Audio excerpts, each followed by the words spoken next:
नमस्ते दोस्तों, आज के इस क्लास में हम लोग एलसीएम एंड एचसीएफ यानी लघुत्तम समापवर्तक और महत्तम समापवर्तक के महत्वपूर्ण सवालों को करने वाले हैं। ये सवाल यहाँ पर जो हैं भले ही एसएससी के सवाल हैं, लेकिन आपके रेलवे के लिए भी महत्वपूर्ण सवाल हैं ये, क्योंकि रेलवे में भी ऐसे सवाल पूछे जाते हैं। इन कॉन्सेप्ट पर बेस्ड सवाल रेलवे में भी कई बार देखने को मिलते हैं, इसलिए इन सवालों को बहुत अच्छे तरीके से करना है। पूरा शुरू से अंत तक क्लास में बने रहिएगा। पहला सवाल यहाँ पर देखते हैं। दो संख्याओं का महत्तम समापवर्तक यानी एचसीएफ 17 के बराबर है और उनके एलसीएम के अन्य दो फैक्टर्स गुणनखंड यानी फैक्टर्स 11 और 19 हैं, तो दो संख्याओं में से छोटी संख्या क्या होगी। लगाने के लिए तो इसको 1 सेकंड में लगा लेंगे आप लोग, लेकिन इसके पीछे के कॉन्सेप्ट को आपको समझना जरूरी है। कॉन्सेप्ट क्या कहता है, देखिए, अगर हमारे पास एचसीएफ दिया गया है दो संख्याओं का 17, तो हम यहाँ पर दो संख्याएं मान सकते हैं। कौन कौन सी? एक तो 17x मान सकते हैं और दूसरा ले सकते हैं यहाँ पर 17y। क्यों? 17 जो है यानी एचसीएफ ये कॉमन होगा दोनों में। एचसीएफ का मतलब ये है कि दो संख्याओं में जो चीज़ कॉमन रहता है वही हमारा एचसीएफ होता है। तो यहाँ पर 17 कॉमन रखना है हमें, तो दो संख्याएं हमारे पास ये मिल गई। अब इनका एलसीएम देखिए, क्योंकि अब एलसीएम के बारे में बात कही गई है यहाँ पर, तो इनका एलसीएम क्या होगा, इनका एलसीएम क्या हो जाएगा। पहले तो कॉमन चीज़ को लिखते हैं। 17 17 दोनों जगह कॉमन है। x और y में कुछ भी कॉमन नहीं होगा, ठीक है। तो जब x और y में कुछ भी कॉमन नहीं होगा तो x इंटू वाई यही एलसीएम होगा। तो टोटल एलसीएम इन दोनों संख्याओं का 17xy आ गया। अब कह रहा है जो एलसीएम के दो फैक्टर्स हैं, एक फैक्टर तो हमारा 17 बना, दूसरा जो फैक्टर है वो कह रहा है कि भाई यहाँ पर 11 है। फैक्टर का मतलब क्या, जो उसके साथ मल्टीप्लाई हुआ है, तो 11 कह रहा है और यहाँ पर एक और जो फैक्टर है उसको कह रहा है 19 है। मतलब यहाँ पर सीधे आपको ये बोल रहा है कि भाई x की वैल्यू 11 है और y की वैल्यू 19 है। छोटी संख्या निकालनी थी हमें, है ना, x और y। अगर हम x की वैल्यू 11 लेते हैं तो यहाँ हो जाएगा 17 इंटू 11, y की वैल्यू 19 लेंगे तो 17 इंटू 19। कौन छोटा आएगा? 17 इंटू 11 छोटा आएगा। तो छोटी संख्या निकालनी थी 17 इंटू x और x हमारा 11 है, यहाँ पर 187 के बराबर आ जाएगा यहाँ पर। तो 187 option number B is the correct answer. अगर बड़ा संख्या पूछता तो 17 इंटू 19 हो जाता, है ना। तो इस तरीके से आप लोग समझ सकते हैं इस सवाल को। आगे चलिए दूसरा सवाल देखिएगा। सेकंड सवाल यहाँ पर देखिएगा, ये बड़ा बेहतरीन सवाल है। 13a, b, c ये चार अलग अलग संख्याएं हैं और संख्याओं के प्रत्येक पेयर 13a, 13b और 13c का प्रत्येक का एचसीएफ 13 के बराबर है, जहां a, b, c प्रत्येक 60 से कम है और a सबसे छोटा, फिर b, फिर c, इस तरीके से है। तो a plus c upon b का मान क्या होगा। बहुत बढ़िया सवाल। हमारे पास जो पहला पेयर दिया गया है वो क्या दिया गया है दोस्तों, 13 a के बराबर, ठीक है, 13 और a दिया है। फिर दूसरा पेयर यहाँ पर 13 और b है। तीसरा पेयर यहाँ पर 13 और c है। सभी का एचसीएफ 13 दिया गया है। इन दोनों का एचसीएफ भी 13 है, इन दोनों का एचसीएफ भी 13 है, इन दोनों का एचसीएफ भी 13 है। तो एचसीएफ 13 होने का ये अर्थ है कि संख्याओं में कॉमन चीज़ 13 है। इसमें तो 13 है ही, तो इसमें भी कहीं ना कहीं 13 होना चाहिए, ठीक है। तो इस a को ऐसा मान लीजिए कि ये 13x हो गया, क्योंकि हमें इसमें और इसमें 13 कॉमन रखना है। तो 13 कॉमन आ गया, है ना, यहाँ पर x ले लिए। ऐसे ही b को हम लोग ले लेंगे यहाँ पर 13y। क्यों ऐसा? क्योंकि ये 13 और ये 13 कॉमन आ जाएगा और 13 कॉमन बोला भी है यहाँ पर। ऐसे ही c को हम लोग ले सकते हैं यहाँ पर 13 इंटू जेड ले सकते हैं, 13 कॉमन आ जाएगा, है ना। तो a की वैल्यू 13x, b की वैल्यू 13y, c की वैल्यू 13z है यहाँ पर।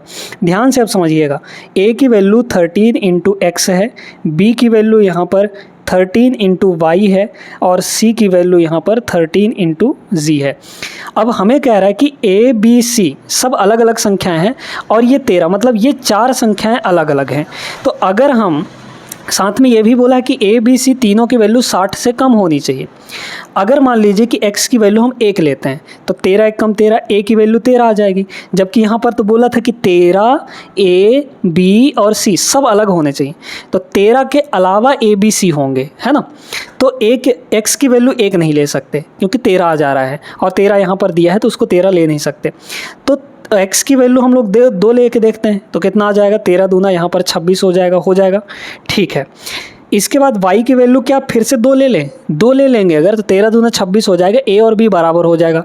जबकि कह रहा है a, b से सब अलग अलग हैं, तो y की वैल्यू कितना ले लेंगे, 3 के बराबर। तो ये कितना हो गया, 13 3 39। ऐसे ही इसको 13 इंटू 4 ले लेंगे और यहाँ पर हो जाएगा 52, ठीक है, 13 चौके यहाँ पर कितना हो गया 52 के बराबर। अब ध्यान से समझिए, इसमें ये बोला था कि ए बी सी सब 60 से कम है, तो 60 से कम है तो ए बी सी।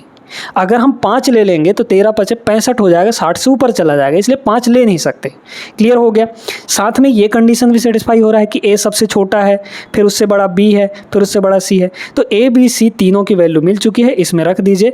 तो a + c/b, a प्लस इन दोनों को जोड़ लेंगे तो कितना हो जाएगा यहाँ पर 26, ठीक है, 26 प्लस यहाँ पर 52 और डिवाइड बाई यहाँ पर हो जाएगा 39, है ना। ये हो गया कितना 39 हो गया, ये हो गया 39। 13 से काट दीजिए, 13 दूना 26, 13 चौके 52 और 13 तिया 39, मतलब 6/3, 6/3 यानी 2 आ जाएगा। Option number B is the correct answer. बहुत खतरनाक, बहुत बेहतरीन सवाल था ये। अब ये जो सवाल है कॉन्सेप्चुअल सवाल है, कॉन्सेप्ट पढ़े रहेंगे तभी इस सवाल को लगा पाएंगे, अदरवाइज नहीं लगा पाएंगे। यदि दो संख्याओं का एलसीएम और एचसीएफ आपको 12 और 2 दिया है तो इन संख्याओं का मध्यानुपात क्या होगा, ठीक है, बहुत ध्यान से समझना है। देखिए, एक संख्या हमारा ए है मान लीजिए और दूसरी संख्या यहाँ पर मान लीजिए कि बी है, ठीक। अब कह रहा है कि इनका जो एलसीएम और एचसीएफ दिया है, एलसीएम 12 है, एचसीएफ आपका यहाँ पर 2 है। तो पहला कॉन्सेप्ट यहाँ पर ये निकल कर आता है कि अगर आपके पास 2 संख्याएं हैं तो उन दोनों संख्याओं का प्रोडक्ट उनके एलसीएम एचसीएफ के प्रोडक्ट के बराबर होता है। मतलब हम यहाँ से कह सकते हैं कि ए और बी का जो मल्टीप्लाई है प्रोडक्ट, वो उनके एलसीएम एचसीएफ के मल्टीप्लाई के बराबर होगा, यानी कि 12 और 2 के मल्टीप्लाई के बराबर। तो 12 × 2 यानी कि ये हो गया 24। अब यहाँ से मध्यानुपाती कैसे निकलेगा, देखिए दोस्तों, ये कह रहा है कि ए और बी का मध्यानुपाती, मध्यानुपाती का मतलब होता है बीच वाली संख्या, ठीक है। अब ये अनुपात में चला गया, अनुपात, तो मध्यानुपाती जब निकालना होता है तो क्या किया जाता है, ये जो बीच वाला वैल्यू है इसका स्क्वायर इन दोनों के मल्टीप्लाई, किनारे किनारे वालों के मल्टीप्लाई के बराबर होता है। ये मध्यानुपात में पढ़े होंगे आप लोग। तो यहाँ से जो x की वैल्यू है वो कितनी आ जाएगी, √AB आ जाएगा। और AB की वैल्यू हमने निकाला है 24 के बराबर है यहाँ पर, तो √24, 24 को हम लोग लिख सकते हैं ऐसे 4 × 6 लिख सकते हैं ना, ठीक है। तो 4 का तो रूट आ जाएगा 2, है ना, लेकिन 6 बचा रहेगा यहाँ पर। तो जो मध्यानुपाती है बीच वाली संख्या ए और बी के जब अनुपात में होंगे वो, तो 2√6 ऑप्शन नंबर फर्स्ट होगा इसका आंसर। कॉन्सेप्ट बेस्ड सवाल था, अच्छा सवाल था ये सवाल भी आपका कॉन्सेप्ट बेस्ड ही सवाल है। निम्नलिखित में से कौन सा कथन, कौन सा स्टेटमेंट सही है।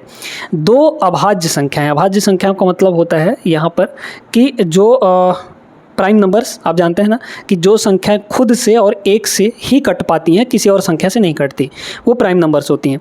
तो 2 अभाज्य संख्याएं सह अभाज्य संख्याएं होंगी यदि उनका लसा यानी एलसीएम 1 है। ये गलत होगा दोस्तों, है ना। 2 अभाज्य संख्याएं सह अभाज्य संख्याएं तब होती हैं जबकि उनके बीच का एचसीएफ 1 हो, ठीक है। एचसीएफ अगर 1 होता है तो यहाँ पर होता है, जैसे एग्जांपल लेकर अगर हम बताएं कि 2 अभाज्य संख्याएं कोई सा भी ले लीजिए, है ना। तो 2 अभाज्य संख्याएं यहाँ पर मान लीजिए कि एक ले लेते हैं 3 और एक ले लेते हैं 7 यहाँ पर। अब ये सह अभाज्य संख्याएं होंगी, तो सह अभाज्य संख्याएं होने के लिए इनका एचसीएफ 1 होना चाहिए, मतलब इनमें कुछ भी कॉमन नहीं होना चाहिए सिवाय 1 के। तो एचसीएफ यानी कॉमन चीज़ 1 होना चाहिए, जबकि इसमें बोला है लसा, एलसीएम बोला है, तो ये गलत है, ठीक है। फिर यहाँ पर कह रहा है कि 2 प्राकृत संख्याओं का लसा उनके मसा द्वारा विभाज्य है। बिल्कुल सही बात है। किसी भी प्राकृत संख्या का एलसीएम जो होता है, एलसीएम हमेशा एचसीएफ से विभाजित होता है, क्योंकि एलसीएम में एचसीएफ मौजूद होता है, ठीक है। तो जो भी एलसीएम होगा वो हमेशा एचसीएफ से कट जाता है। तो ये स्टेटमेंट आपका करेक्ट है। बाकी आगे का भी चेक कर लीजिए। 2 संख्याओं का मसा प्लस लसा एचसीएफ एलसीएम का सम उनके गुणनफल के बराबर होता है क्या, नहीं, ये तो नहीं होता। हाँ, अगर यहाँ मल्टीप्लाई दिया रहता तो करेक्ट होता, फिलहाल ये गलत है। 2 संख्याओं का मसा उनके उन दोनों संख्याओं का सबसे छोटा उभयनिष्ठ भाजक होता है, ये भी गलत है, ठीक है, ये भी नहीं होगा। तो second option is the correct answer. आगे चलिए इस सवाल को देखते हैं। कॉन्सेप्चुअल है।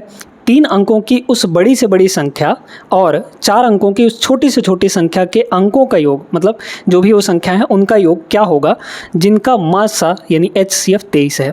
तो अगर एचसीएफ 23 दिया है तो 2 संख्याएं हम लोग क्या क्या ले सकते हैं, यहाँ पर एक संख्या ले सकते हैं, 23 दिया है ना, तो 23x ले सकते हैं यहाँ पर 23x, और दूसरा संख्या ले सकते हैं यहाँ पर 23y, ठीक है। कॉमन 23 है, क्लियर। अब यहाँ पर कह रहा है कि एक संख्या जो है वो 3 अंकों की सबसे बड़ी संख्या है। ये वाली जो है ये 3 अंकों की सबसे बड़ी संख्या होगी और ये वाली जो है 4 अंकों की सबसे छोटी संख्या होगी। अब 23 से अगर यहाँ पर देखें तो 4 अंक पे हमें पहुँचना है, 4 अंक पे पहुँचना है। तो अगर 23 दूना 46, 46 दूना कितना हो जाएगा यहाँ पर आपका 82 नहीं 92 हो जाएगा, ठीक है। 46 हाँ 92, तो मतलब 40 बार यहाँ पर अगर हम x की वैल्यू 40 ले लेते हैं तो 900 और कुछ पे पहुँच जाएंगे, है ना। 900 और कुछ पे पहुँच जाएंगे। तो मान लीजिए कि हम यहाँ पर 23 इंटू यहाँ पर 40 कर रहे हैं, तो ये कितना हो जाएगा, 3 चौके 12, 23 चौके 92, है ना, 920 पे। अब हमें देख रहे हैं कि ये अभी तो सबसे बड़ी संख्या 3 अंकों की नहीं बनी, क्योंकि 3 अंकों की सबसे बड़ी संख्या 999 होगी, जो कि 23 से नहीं कटेगी, लेकिन हमको 23 से कटने वाला, क्योंकि 23 का मल्टीपल ढूंढना है। तो इसमें 23 जोड़ते जाइए। अगर हम इसमें 23 और जोड़ देंगे तो 23 जोड़ते हैं 943 हो जाएगा, फिर 23 जोड़ेंगे तो आपको हो जाएगा फिर यहाँ पर 23 मतलब कि कितनी बार 23 जोड़ना पड़ेगा, 23 है ना, और एक बार और जोड़ देते हैं ताकि हमारा हो जाए। तो 3 3 9, फिर यहाँ पर 2 चौके 8 और यहाँ पर 9। अब देख लीजिए कि अगर जैसे ही हम इसमें एक बार और 23 जोड़ेंगे तो 1000 के पार चला जाएगा, और 1000 के पार जाने का मतलब वो 4 अंक का बन जाएगा। तो 3 अंकों की सबसे बड़ी संख्या यही होगी जिसमें 23 आता होगा, 23 का मल्टीपल होगा, ठीक है। अब आते हैं इसके बारे में। तो 4 अंकों की सबसे बड़ी संख्या हमको पूछा था, सॉरी सबसे छोटी संख्या। तो क्या करना है, इसमें एक बार और 23 जोड़ दीजिए। तो एक बार जैसे ही 23 जोड़ेंगे तो 9 8 9, इसमें जोड़िए 23, तो 23 जोड़ते ही 9 3 12 का 2 हासिल, 1 8 2 10 1 11 हो गया, और फिर यहाँ पर 1012 हो जाएगा, है ना। कितना हो जाएगा, 1012। तो ये जो है 4 अंक की सबसे छोटी संख्या जिसमें 23 आता है, 23 का मल्टीपल है वो। तो हमारे पास जो 23x की वैल्यू है वो ये है, और 23y की जो वैल्यू है वो ये है। दोनों का सम पूछा था, तो 989 और प्लस यहाँ पर 1012, इन दोनों का सम, अंकों का योग नहीं है, संख्याओं का योग होगा, ठीक है। तो यहाँ पर 9 2 ये हो जाएगा 11, मतलब इकाई अंक 1 आएगा। ऑप्शन नंबर सी इसका करेक्ट आंसर है, ठीक है। आगे चलिए, देखिए यहाँ पर ऐसा सवाल तो किए हैं अभी 2 संख्याओं ए और बी का एलसीएम आपको 60 के बराबर दिया है, उनका एचसीएफ आपको 15 के बराबर दिया है, तो उनका मध्यानुपात कितना होगा, ठीक है। तो आप सभी जानते हैं कि जो 2 संख्याएं हैं उनका मल्टीप्लाई कितना होता है, यहाँ पर multiply A into B, product LCM HCF की मल्टीप्लाई के बराबर, यानी कि 60 इंटू 15 के बराबर, ठीक है। ये हो गया।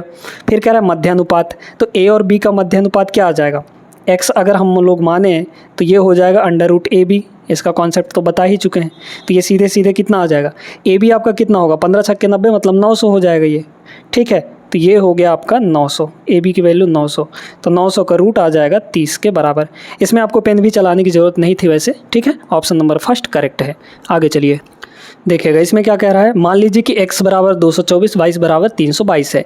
यदि 23x और a इंटू वाई का उच्चतम उभयनिष्ठ गुणनखंड x और y से विभाज्य है तो a का संभावित मान क्या हो सकता है। यहाँ पर बहुत अच्छे से सवाल को समझना है, CPO 2022 प्री में पूछा गया था।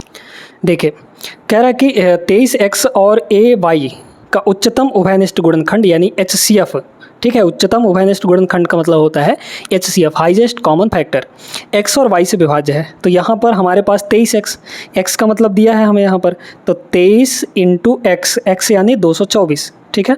ये हो जाएगा 224, तो ये हो गया x। फिर इसके बाद y को भी देखिए, ay है ना, तो a इंटू y कितना है आपके पास, 322 है, तो ये हो गया 322। अब इन दोनों का जो HCF होगा ना वो x y दोनों से कटेगा, ठीक है, x y से विभाज्य होगा। x का मतलब इससे भी और इससे भी। तो अब यहाँ पर इसको थोड़ा फैक्टराइज करिए। देखिए यहाँ पर ये हो गया 23 आपका, ठीक है। इसको अगर देखा जाए तो ये आपका 16 से कट जाएगा, 16 से कट जाएगा, क्योंकि 16 एक कम 16 बचेगा आपका 6, तो 16 चौके 64, तो 16 इसमें से अलग कर लीजिए, तो 16 एक कम 16, 16 चौके 64, 14 गुणे 16 ये आ गया, ठीक है। फिर इसको देखिए, a तो है ही, है ना।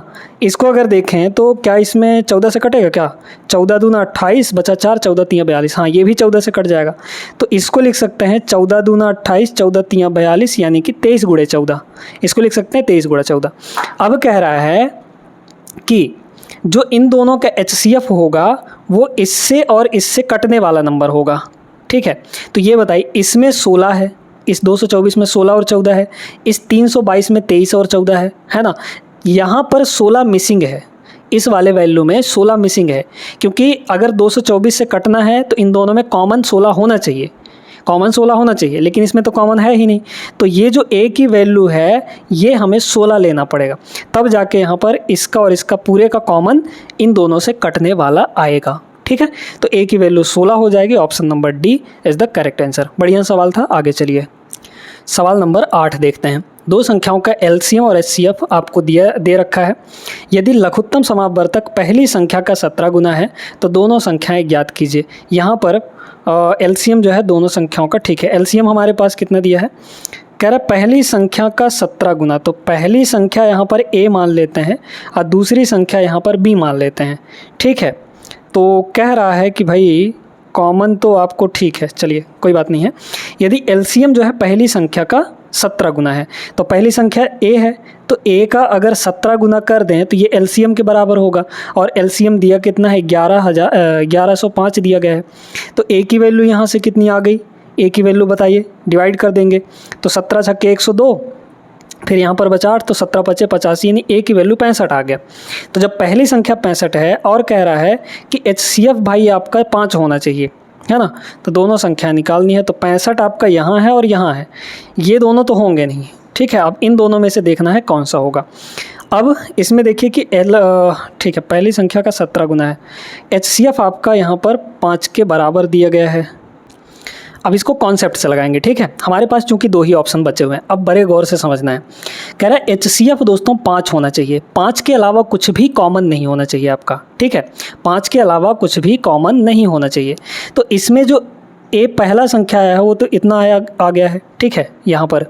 अब आप ये बताइए कि यहाँ पर जानते हैं कि A इंटू B मतलब दोनों संख्याओं को मल्टीप्लाई LCM HCF के मल्टीप्लाई के बराबर होता है। तो LCM कितना दिया है 1105 दिया है, HCF 5 के बराबर है। A की वैल्यू पता चल चुकी है, यहाँ पर 65 है, तो ये हो गया 65, यानी दूसरी संख्या कितनी आ जाएगी यहाँ पर 1105 मल्टीप्लाई 5 और डिवाइड बाई A आपका नीचे चला जाएगा, A मतलब 65, ठीक है। तो 5 से ये 13 बार में कट जाएगा, 13 से इसको देख लीजिए, 13 अट्ठे कितना हो जाएगा, 13 अट्ठे 104 बचा 6 तो 65 हो गया, 13 पचे 85 मतलब यहाँ पर 85, दूसरी संख्या 85 पहली संख्या 65। Option number first is the right answer. आगे चलते हैं, चलिए इस सवाल को देखें। ये तो बड़ा आसान सा सवाल है, बन जाना चाहिए। कह रहा है कि 45 और 55 का जो HCF है वो किस फॉर्म में दिया गया है। पहली बात तो इनका जो HCF होगा वो कितना होगा, 45 और 55, 5 आपको कॉमन दिख रहा है दोनों में, 5 9 45 और 5 गुणे 11, तो 5 दोनों में कॉमन है, यानी HCF इसका और इसका 5 आ गया।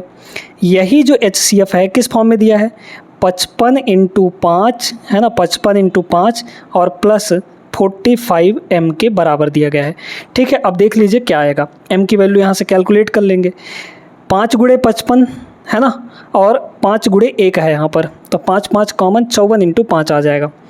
भाई इसको इधर ला के घटा देंगे, या फिर चूँकि माइनस में आ गया है ना, तो यहाँ पर हो गया 1 माइनस 55 और 5 कॉमन आ जाएगा, ठीक है। इसको अगर इधर लाएंगे तो, और डिवाइड बाई यहाँ पर हो गया 45, कितना हो गया 45 हो गया, इज इक्वल टू M। तो 5 से ये आपका कितने बार में, 9 बार में, और ये आ जाएगा -54, तो माइनस का 54 डिवाइड बाई 9, ये M का वैल्यू आएगा जो कि -6 के बराबर होगा। Option number first correct answer होगा। आगे चलिए इसको देखिए, ये भी कॉन्सेप्चुअल ही सवाल है, मतलब कॉन्सेप्ट अगर पता होगा तो 1 सेकंड के अंदर इसको टिक कर सकते हैं। दो सहभाज्य संख्या यानी को प्राइम नंबर्स, उनका जो LCM दिया है, सॉरी गुणनफल यानी प्रोडक्ट, वो 483 है, तो उनका LCM कितना होगा। याद रखिएगा कि अगर आपके पास दो सहअभाज्य संख्याएं यानी को प्राइम नंबर हैं, को प्राइम नंबर का मतलब जैसे कि मान लीजिए कि यहाँ पर एक हो गया 8 और एक हो गया 11, को प्राइम यानी कि उनके बीच कुछ भी कॉमन नहीं होना चाहिए सिवाय एक के, तो 8 और 11 में कुछ कॉमन नहीं है, तो जब कुछ कॉमन नहीं है तो ये को प्राइम हुए, और को प्राइम का जो LCM आएगा एलसीएम अगर इनका देखा जाए तो इनका मल्टीप्लाई ही एलसीएम आता है। तो a इंटू बी मतलब कि हमारा यहाँ पर 8 गुणे 11 यही एलसीएम होगा दोस्तों। ठीक है, क्लियर हो गया। तो अगर हमें गुणनफल इतना दिया है तो चूंकि संख्याएं सहभाज्य हैं, को-प्राइम है, तो उनका एलसीएम भी मल्टीप्लाई के बराबर हो जाएगा। बस खत्म हो गया, ऑप्शन नंबर बी इसका करेक्ट आंसर। तो जो एलसीएम वही उनका मल्टीप्लाई। ठीक है, आगे चलिए एक सवाल और करते हैं यहाँ पर। MTS 2020 का है। ठीक, अच्छा सवाल है।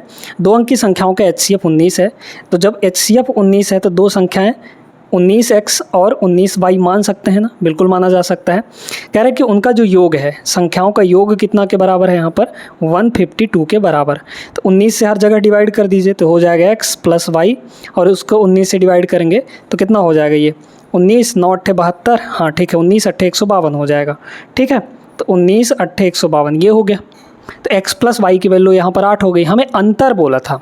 ठीक है, अंतर हमें पूछा गया था कि उन संख्याओं का अंतर कितना होगा। तो देखिए सबसे पहले यहाँ पर आप जानते हैं कि दो संख्याओं का मल्टीप्लाई उनके एलसीएम एचसीएफ के मल्टीप्लाई के बराबर होता है, या फिर एचसीएफ दिया है ना आपको, एचसीएफ 19 के बराबर दिया गया है।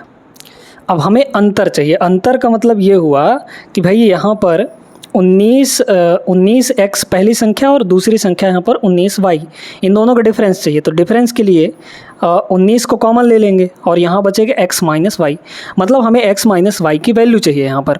अब सोचना पड़ेगा आपको, क्योंकि जो दोनों संख्याएं हैं 19x और 19y ये आपकी 2 अंक की संख्या है। ठीक है, अगर हम ये करते हैं कि 19 5, अगर y की x की वैल्यू 5 ले लेते हैं मैक्सिमम। ठीक है, अगर x की वैल्यू 5 ले लेंगे तो 19 5 95 हो जाएगा।